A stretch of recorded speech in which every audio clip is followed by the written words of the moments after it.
నమస్తే అందరికీ. ఈరోజు వీడియోలో మనం వాంగీబాత్ పౌడర్ చేసుకుందాం.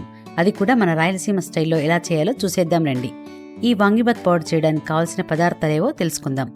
1 కప్పు ధనియాలు, అరకప్పు ఉద్దిబేడలు, అరకప్పు శనగబేడలు, 15 గ్రాముల దాల్చిన చెక్క, 15 గ్రాముల మొగ్గ, లవంగాలు ఒక 15, కొద్దిగా రాతి పువ్వు, 1 స్పూన్ ఇంగువ, కారం కోసం ఒక 15 గుంటూరు మిరపకాయలు, రంగు కోసం 10 బ్యాడగ మిరపకాయలు.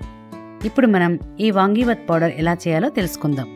ముందుగా స్టవ్ ఆన్ చేసుకుని కడాయిని ఉంచి కొద్దిగా వేడైన తర్వాత అందులోకి ధనియాలు వేసి దోరగా వేయించాలి. వేయించేటప్పుడు మాడిపోకుండా నిదానంగా నేను చేస్తున్నట్టు చేయాలి. ఎందుకంటే ధనియాలు తొందరగా వేగుతాయి. ఎప్పుడైతే ధనియాలు మంచిగా వాసన వస్తాయో అప్పుడు కడాయి నుంచి తీసి ఒక బౌల్లోనికి మార్చుకోవాలి. తర్వాత ఉద్దిబేడలు వేసి వేయించి పక్కకు పెట్టుకోవాలి. అదేవిధంగా శనగబేడలు కూడా వేయించుకోవాలి. ఇప్పటి వరకు మనం ధనియాలు, ఉద్దిబేడలు, శనగబేడలు డ్రై రోస్ట్ చేసుకున్నాం కదండి. మరి ఇప్పుడు కడాయిలో కొద్దిగా మంచినూనె వేసి అందులోకి దాల్చిన చెక్క, మొగ్గ, లవంగాలు ఈ మూడింటిని ఒకేసారి వేయించుకొని మంచి సువాసన వచ్చాక పక్కకు పెట్టాలి.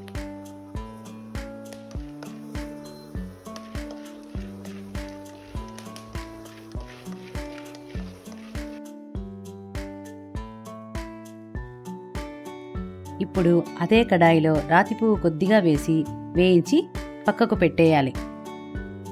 తరువాత 1 స్పూన్ మంచినూనె వేసి గుంటూరు మిరపకాయలు, బ్యాడగ మిరపకాయలు వేసి వేయించుకొని ఘాటు వాసన రాకముందే తీసి పక్కన పెట్టుకోవాలండి.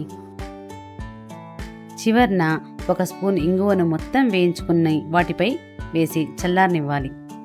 వెంటనే మిక్సీ పట్టరాదండి, ఎందుకంటే వేడిగా ఉన్నప్పుడు గ్రైండ్ చేస్తే పౌడర్ ముద్ద ముద్దగా తయారవుతుంది. అందువల్ల బాగా చల్లార్చి తర్వాత గ్రైండ్ చేసుకోవాలి.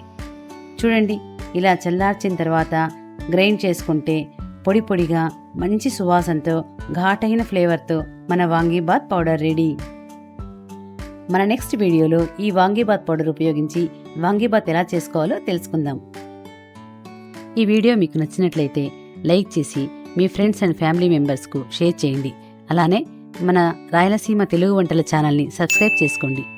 మన వీడియోలు పెట్టగానే తొందరగా మీ వరకు చేరాలంటే బెల్ ఐకాన్ని ఆన్ చేసుకోండి.